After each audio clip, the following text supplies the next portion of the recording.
Hello everyone. आज हम सब इस वीडियो में अलंकार के बारे में पढ़ेंगे। तो सबसे पहले जानते हैं अलंकार क्या होता है। अलंकार का शाब्दिक अर्थ होता है आभूषण। जिस प्रकार आभूषण के द्वारा शरीर की शोभा बढ़ाई जाती है, उसी प्रकार अलंकार के द्वारा काव्य की शोभा बढ़ाई जाती है। मतलब जिसके द्वारा काव्य की शोभा बढ़े वही अलंकार है। अब हम देखते हैं अलंकार के प्रकार।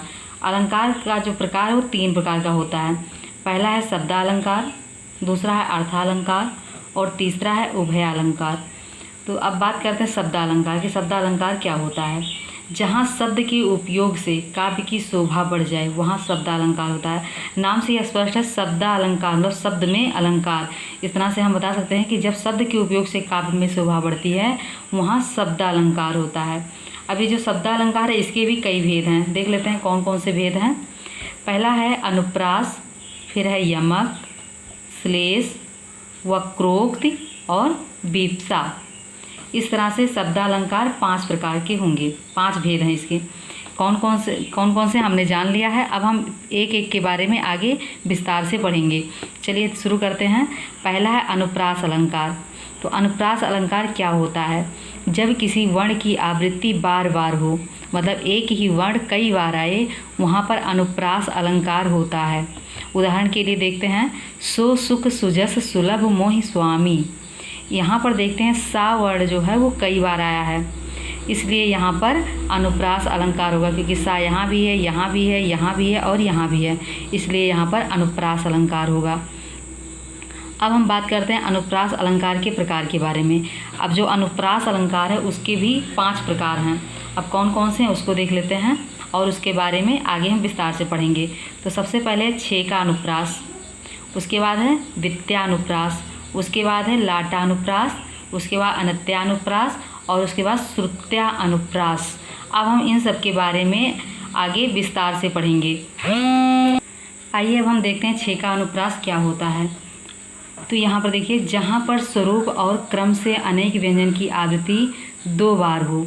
यहाँ पर गलती से 1 लिख दिया गया था, यहाँ 1 नहीं 2 होगा।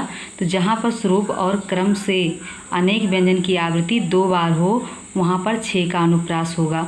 मतलब जो व्यंजन है उसका 2 बार यूज हो तो वहाँ पर छेका अनुप्रास होता है। जैसे उदाहरण देखते हैं, रीझ रीझ राहसी राहसी, हंसी हंसी उठे, सांसें भरी आंसू भरी कहत दई दई।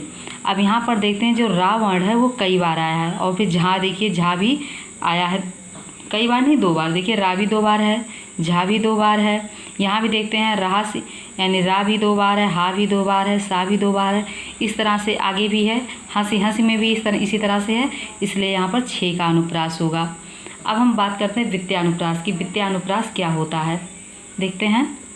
एक ही व्यंजन कई बार हो, मतलब इसमें जो हमने पढ़ा अभी छेका अनुप्रास में एक ही व्यंजन 2 बार आता था, लेकिन वित्त्यानुप्रास में एक ही व्यंजन कई बार आएगा, मतलब 2 बार से ज़्यादा आएगा, तो वहाँ पर वित्त्यानुप्रास होता है। उदाहरण देखते हैं, चार चंद्र की चंचल किरणें। अब यहाँ पर देखिए चा जो है वो कई बार आया है। आगे खेल रही है जलथल में, तो यहाँ पर चा वर्ण जो है उसकी आवृत्ति कई बार हुई है, मतलब 2 बार से ज़्यादा हुई है, इसीलिए यहाँ पर वित्त्यानुप्रास है होगा। आगे देखते हैं लाटानुप्रास के बारे में। लाटानुप्रास क्या होता है। एक ही शब्द कई बार आए किंतु अर्थ हर बार एक ही रहे, मतलब शब्द एक ही यूज हो लेकिन उसका अर्थ भी एक ही रहे। शब्द कई बार यूज हो लेकिन अर्थ एक ही रहे, लेकिन वाक्य का अर्थ बदल जाए, वहाँ पर देखिए लाटा अनुप्रास होता है। उदाहरण के द्वारा हम समझेंगे कैसे होता है। लड़का तो लड़का ही है। अब यहाँ देखिए लड़का लड़का 2 बार यूज हुआ है। हमने यहाँ पर पढ़ा एक ही शब्द कई बार आए, तो देखिए लड़का लड़का 2 बार आया है। उसके बाद कहा है किंतु अर्थ हर बार एक ही रहे। अब यहाँ इसका अर्थ भी एक ही है, क्योंकि लड़का कोई भी लड़का हो सकता है, यहाँ भी लड़का ही है तो इसका भी अर्थ एक ही हो सकता है, लेकिन वाक्य में प्रयोग होने के कारण इसका अर्थ दोनों बार अलग अलग हो जाएगा। यहाँ पर देखिए लिखा गया है, लेकिन वाक्य का अर्थ बदल जाए तो उसका अर्थ बदल जाएगा। जैसे लड़का है तो पहला जो लड़का लिखा गया है इसका मतलब कोई भी लड़का हो सकता है, सामान्य सा कोई सा लड़का, और लेकिन जो दूसरा लड़का है उसका मतलब हो जाएगा कि रूप वृद्धि आदि सब में भिन्न हो, वो यहाँ इसलिए यहाँ पर लाटा अनुप्रास होगा, क्योंकि यहाँ पर सामान्य लड़के की बात की गई है और यहाँ पर रूप गुण हर चीज़ में भिन्न बताया गया है, इसलिए यहाँ वाक्य का अर्थ बदल जा रहा है, इसलिए यहाँ पर लाटा अनुप्रास हो जाएगा। अब हम बात करते हैं अनत्यानुप्रास के बारे में। अनत्यानुप्रास क्या होता है? जहाँ अंत में तुक समान हो वहाँ अनत्यानुप्रास होता है। अब तुक क्या होता है उसके बारे में जान लीजिए, उदाहरण के द्वारा हम समझाते हैं। यहाँ पर है, लगा दी किसने आकर आग, कहाँ था तू संशय के नाग। यहाँ पर तुक समान हो, जैसे यहाँ पर देखिए आग और नाग, इनको बोलने में कुछ एक जैसा लगता है, इसका मतलब इसका तुक समान है, इसलिए यहाँ पर अनत्यानुप्रास होगा। नंबर 5 है श्रुत्यानुप्रास। अब श्रुत्यानुप्रास क्या होता है? इसमें एक ही उच्चारण स्थान वाले वर्ण की आवृत्ति होती है, मतलब उच्चारण स्थान सभी वर्णों का एक ही रहेगा और उसकी आवृत्ति होती है, तो वहाँ पर श्रुत्यानुप्रास होगा। उदाहरण के द्वारा समझते हैं। दीनांत था थे दीन नाथ डूबते, सधेनु आते गृह ग्वाल बाल थे। अब इसको हम पढ़ते हैं जब, तो हम देखते हैं कि इसमें जो वर्ण यूज हुए हैं वो दंत वाले वर्ण यूज हुए हैं, इसलिए यहाँ पर श्रुत्यानुप्रास होगा। अब हम आगे पढ़ते हैं जो और हैं उनके बारे में। अभी तक हमने पढ़ा अलंकार के प्रकार, यानी शब्दालंकार, अर्थालंकार, उभयालंकार। शब्दालंकार के भी भेद थे, जिसमें अनुप्रास अलंकार आ रहा था और भी कई सारे अलंकार आ रहे थे। तो अनुप्रास के बारे में अभी तक हमने पूरा पढ़ा कि अनुप्रास के कितने भेद होते हैं और किस प्रकार से होते हैं, इन सब के बारे में हमने पढ़ लिया। अब हम शब्दालंकार की ही दूसरे भेद के बारे में पढ़ेंगे, जिसका नाम है यमक अलंकार। अब हम यमक अलंकार के बारे में जानेंगे। यमक अलंकार क्या होता है? जहाँ एक ही शब्द 2 बार आए किंतु अलग अलग अर्थों में हो, मतलब शब्द एक ही हो और वो 2 बार आए लेकिन उसका अर्थ भी अलग अलग हो, तो वहाँ पर यमक अलंकार होगा। उदाहरण देखते हैं। कनक कनक ते 100 गुनी, माँ दत्ता अधिकाय, व खाए बौराय नर व पाए बौराय। इस तरह से हम देखते हैं कनक शब्द का 2 बार यूज हुआ है यहाँ पर, तो 2 बार यूज हुआ है, लेकिन प्रत्येक बार इसका अर्थ अलग अलग है। पहले कनक का अर्थ धतूरा और दूसरे कनक का अर्थ सोना है, इसलिए यहाँ पर यमक अलंकार होगा। अब हम बात करते हैं श्लेष अलंकार की। श्लेष अलंकार क्या होता है?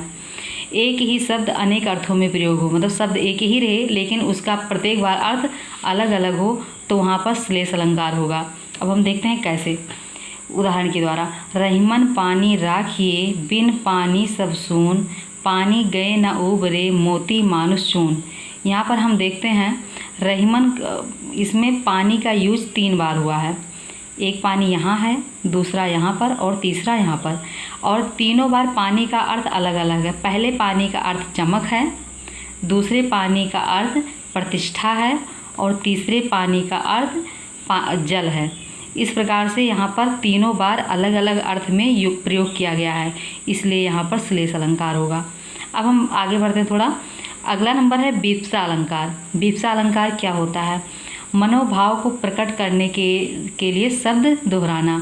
जब हम अपने मनोभाव को प्रकट करना चाहते हैं, जैसे चाहे शोक हो चाहे हर्ष हो, कोई भी मनोभाव हो, अगर हमें उसे प्रकट करना हो और अगर हम शब्द को दोहराते हैं तो वहाँ पर वीप्सा अलंकार होता है। देखते हैं उदाहरण के द्वारा। छी छी, देखिए यहाँ पर 2 बार हमने छी छी कहा। आगे भी देखते हैं राम राम, यहाँ भी 2 बार है। देखो देखो, यहाँ भी 2 बार है।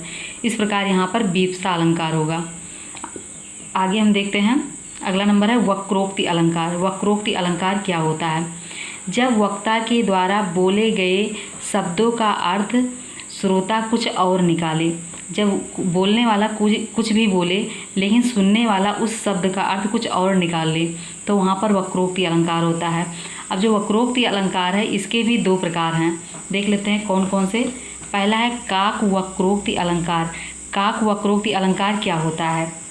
जब वक्ता द्वारा बोले गए शब्दों का उसकी आवाज़ के कारण श्रोता अलग अर्थ निकाले, मतलब बोलने वाला तो सही बोले लेकिन उसकी आवाज़ में परिवर्तन के कारण उसका अर्थ अलग निकले, तो वहाँ पर काक वक्रोक्ति अलंकार होता है। मतलब जो सुनता है वो उसका अर्थ अलग निकाल लेता है आवाज़ परिवर्तन के कारण, इसलिए यहाँ पर काक वक्रोक्ति अलंकार होगा। उदाहरण के द्वारा देखते हैं क्या होता है।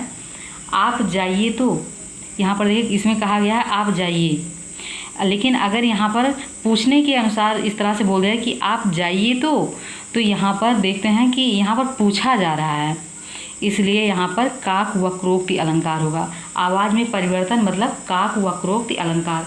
अगला देखते हैं श्लेष वक्रोक्ति अलंकार क्या होता है। जहाँ श्लेष के कारण श्रोता अलग अर्थ समझे। अभी हमने पढ़ा श्लेष अलंकार जिसमें एक ही शब्द होता है लेकिन उसके अर्थ अलग अलग होते हैं, वैसे ही यहाँ भी इसीलिए इसका नाम ही है श्लेष वक्रोक्ति अलंकार। मतलब श्लेष के कारण श्रोता अलग अर्थ समझे, मतलब शब्द एक ही रहे लेकिन उसका अर्थ अलग अलग हो जाए। हर बार वो जब यूज किया जाए तो उसका अर्थ अलग अलग निकाला जाए, तो वहाँ पर श्लेष वक्रोक्ति अलंकार हो जाता है। देखते हैं कैसे, उदाहरण के द्वारा। एक कबूतर देख हाथ में पूछा कहाँ अपर है, उसने कहा अपर कैसा, वह उड़ गया सपर है। अब हम देखते हैं यहाँ अपर 2 बार यूज हुआ है, एक अपर यहाँ है, दूसरा अपर यहाँ है। तो पहला जो अपर है इसका अर्थ है कबूतर, लेकिन यहाँ जो यूज किया गया इसका अर्थ है बिना पर वाला। मतलब इसमें जहांगीर ने पूछा कि कबूतर कहाँ है, लेकिन इसमें नूरजहां ने जो आंसर दिया उन्होंने कबूतर ना समझ करके बिना पंख वाला समझ के आंसर दिया, इसलिए यहाँ पर श्लेष वक्रोक्ति अलंकार होगा। आज हमने इस वीडियो में शब्दालंकार के भेद के बारे में पढ़ा। अब अगली वीडियो में हम बाकी जो बच रहे हैं उनके बारे में पढ़ेंगे।